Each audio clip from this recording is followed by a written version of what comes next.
We left off, we're holding Mishna Berura, page 157, Bays.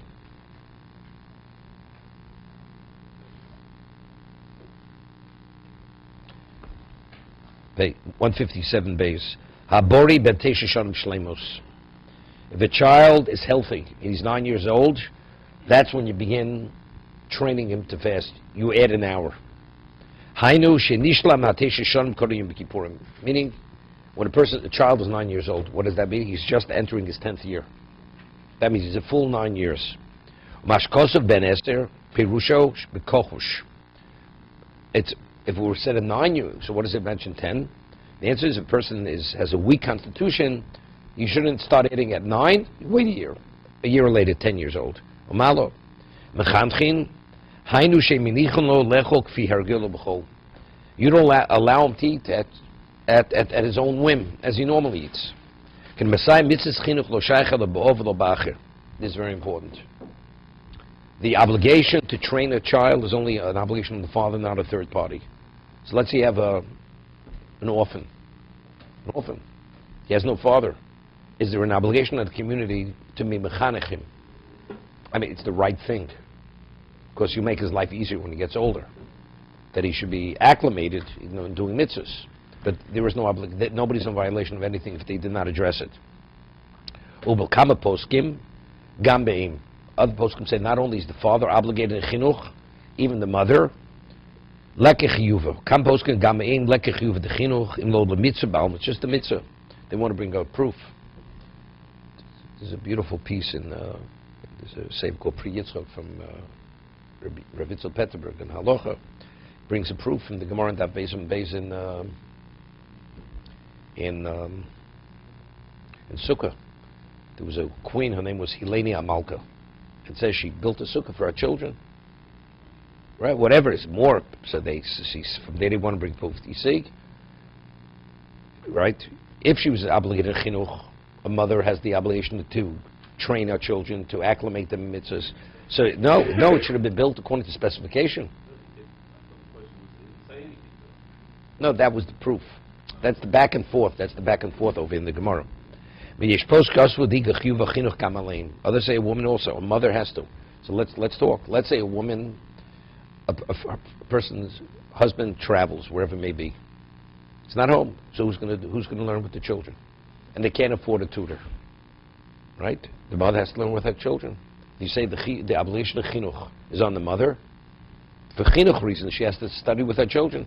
Because when they become adults, they have to study. She has to study with them. Remember, there was a certain person who I learned with, came from Chicago, and his mother's maiden name was Berlin. She was a niece of the Netziv. So, I know with this. He was a phenomenal genius, this person. And Shiva told me that his father told Shiva, his father was also, he learned Slabotka, tells in Europe, real Lithuanian Jew, the father.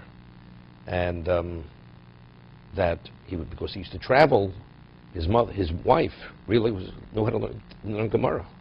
And his wife would learn in depth Gemara Rashi Tosaf with her sons when he wasn't able to learn with his children. And she was a European.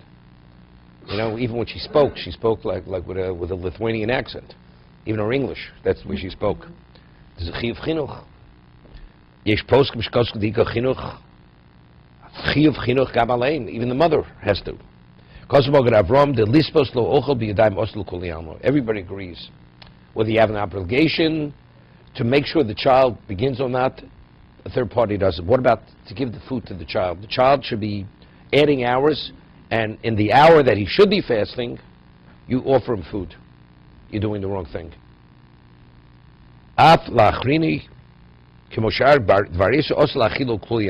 See, it's not so simple. What the Mogen Avram here is saying is not so simple. Why? The halacha is, if you see a Jewish child eating non-kosher, a third party, not the father or mother, you don't have to say anything. You have no obligation to stop the child from eating non-kosher. This is a Gemara. Gemara says, a child is eating nevela, not kosher. Bezdin does not have to intervene. What about to give him nevela? To feed the child not kosher? That's an issue d'oraisa. You're not permitted. So when we speak about something not kosher, it's innately not kosher. The food that you eat on Yom Kippur, the food is kosher food. The child, does the child have an obligation to fast on Yom Kippur? The child has no obligation to fast on Yom Kippur. So it's not really the equivalent case. Feeding the child basa b'chola, feeding him a non-kosher species or meat that's not kosher meat. Okay, you're feeding him something that's not kosher. No, that you cannot give. That the Torah says you cannot give. Because there, the item you're giving him, yeah, but would you? So here, he says the Magen says you're not permitted. That's what I'm saying. That's what I'm saying. They're not equal. The two cases are not equal. Because in its essence, there's nothing wrong with the food. It's based on the obligations. If the child has no obligation to fast, you're not feeding him anything that's not kosher. Okay, so it's a chiddush, what he's saying.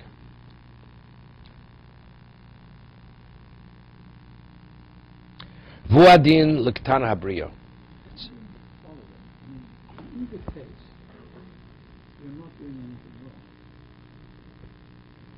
You're the right. No, Torah says you're not permitted. Although, if a child violates anything in the Torah, a third party does not have to intervene to stop the child, but to offer the child this and create a situation for the child to violate. That's an issue d'oraisa. No, it doesn't make it. Even though the child is not liable or culpable for the action, but engaging the child in a forbidden act, the violation, the liability. It is a forbidden act. The act is that's liability. The act is a forbidden act for it. To eat not kosher is something which is not. But it's only forbidden for an adult. Again, but see, there are two things. Why do we differentiate between a shogig and a mazid? Person inadvertently eats something not kosher. He needs kapara. What does he need kapara? Why is the liability? Because innately what you ate, it has nothing to do with your intention. You ingested something that's problematic. Because in its innate makeup, it's not kosher. So it has nothing to do with your intent. But when you're dealing with a child, even though there's no intent, but when you offer him that non-kosher item, you're injecting him with something which is destructive to his spirituality. I think the shogeg has a certain degree of negligence. The person wasn't careful enough. Impossible. Didn't do it deliberately. Sanhedrin rules, that chelev, this particular fat in the animal, is kosher fat. Wait, and then they realized they made a mistake. And only a minority of Jews followed the ruling of the Sanhedrin. Of course, before, they realized immediately, soon after, that they made a mistake. It's only a minority. Each person who ate that chelev has to bring a chatos.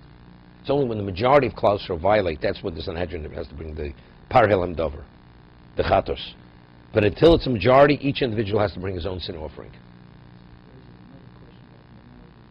No, because that's the question of who has the obligation to bring about the atonement. Is it the Sanhedrin or it's the individual?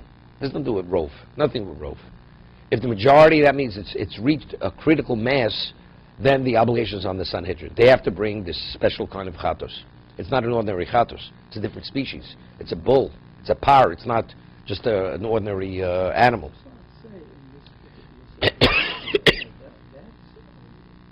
Those are rules that apply to an adult, but the same rule doesn't apply to a child. No, I understand, because the child is not. There's no liability. There's no liability, right? But in terms of a negative effect, will have a negative effect on the child also. It will have a negative effect on the child. I once mentioned a famous, I guess famous if you know it, is Chassam Sofer. Chassam Sofer says, has a question. There was a child. This child was a child, and the child was born with a normal intelligence, but the child, for whatever, he had some kind of condition that the child was becoming retarded, mentally retarded, and the only way to prevent the retardation from happening, you had to put him into a facility where they have to feed him a diet of non-kosher food. That was the question. So the question is, putting him into that facility where they're going to feed him the non-kosher diet? Is it like you're feeding him the non-kosher food directly? Or you're putting they're feeding him. That was the question posed in Chassam Sofer. Okay? So Chassam Sofer answers that in terms of putting him into this facility, it's not like feeding him. But what's the reason? What's the problem? The problem is, and it's permitted for many other reasons. He says, but factually, he says, Mutav shiyom zak v'yom chayev, Rasha chayev. Ultimately, he's going to be a Rasha, because the Rambam explains, based on the pasuk, that when you eat non-kosher, it actually shuts down a person's spiritual system, and it creates every corrupted midah quality within the person. And it creates a blockage that a person has difficulty believing in God when you eat not kosher. So what are you doing to the child? You want to save the child's life, that he should be a functionally intelligent person, but he says, Mutav sheyomos tzadik shoter al yomos Rasha bardas. That's what he says. But you see, he is affected. He's affected by eating the non-kosher. Giving the child non-kosher diet, he's being affected by it. So you see, it's unrelated to the liability. You don't hear it. I'm just showing you from the root what the Chassam Sofer is saying. So unrelated to liability whatsoever, the child is affected negatively by eating non-kosher.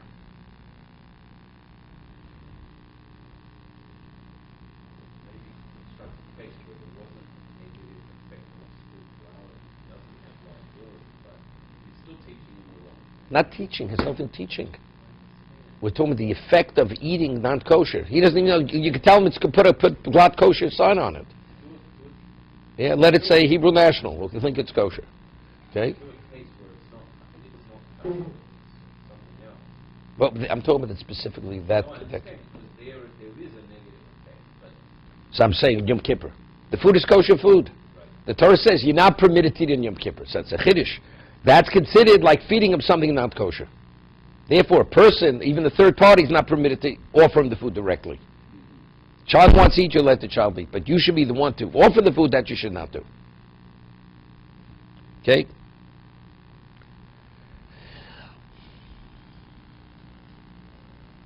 Any violation of mitzvot is inherently unhealthy for a person. Correct. Inherently unhealthy, whether it's eating or other things. Correct. Shabbos, person violates Shabbos inadvertently. Doesn't even know he's Jewish. Right? Tinik Shenishba. Person believes he's a non-Jew. And he doesn't observe the Shabbos, and he has no reason.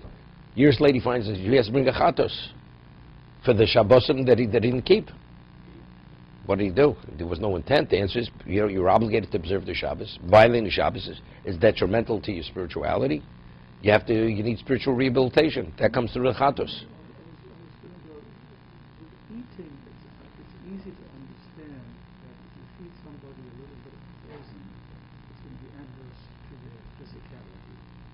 And we're sort of making an analogy between eating non-kosher and taking poison. You ingest it. Right. You know what your intent was. Right. Happen.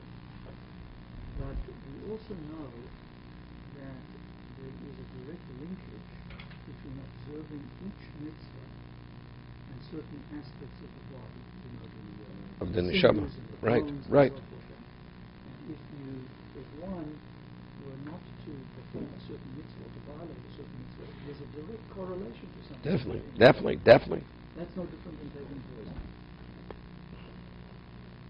So maybe giving somebody something to eat on Yom Kippur is exactly the same as giving them non-kosher. That's what I was trying to do. I don't see a linkage between the eating. It seems more direct, but in actual fact it's not. Okay. No, they say it's the same. They're equating the two. It is the same. Okay. Vuadin l'ktana brio. If you have a minor who's healthy, she has to be trained. Rotzlom da'aftin chiyuv d'oraisa bas Husharachas mikodim, kidl kameg.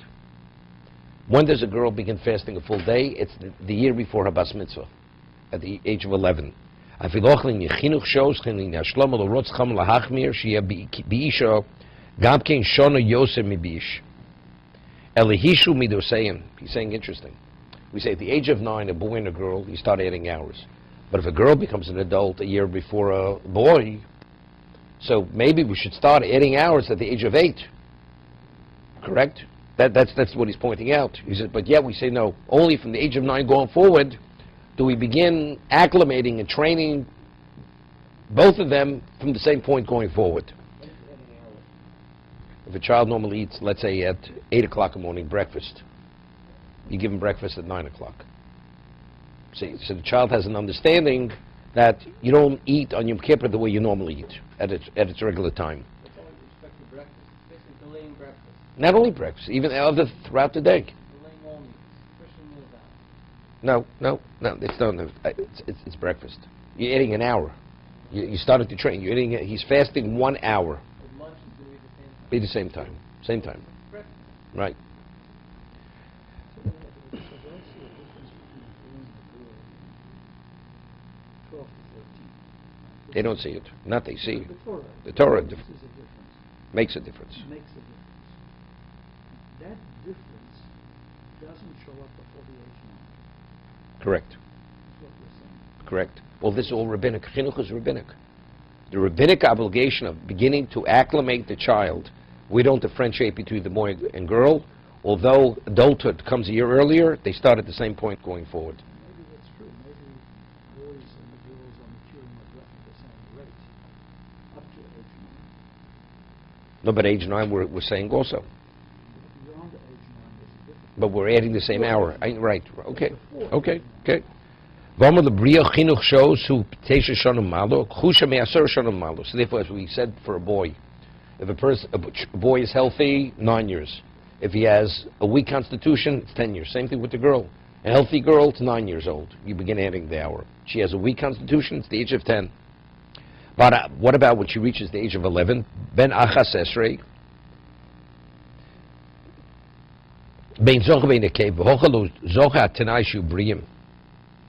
At the age of 11, we don't differentiate whether a healthy constitution or a weak constitution. Once you have to fast the full day, we don't make such a differentiation. Unless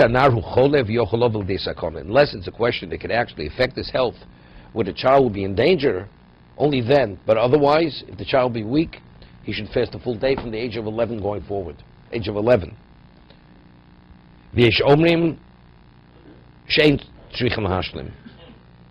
Others say, no, you don't have to complete the day.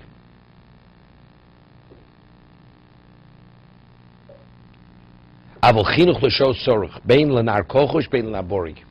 the child is healthy or not, adding hours you do. And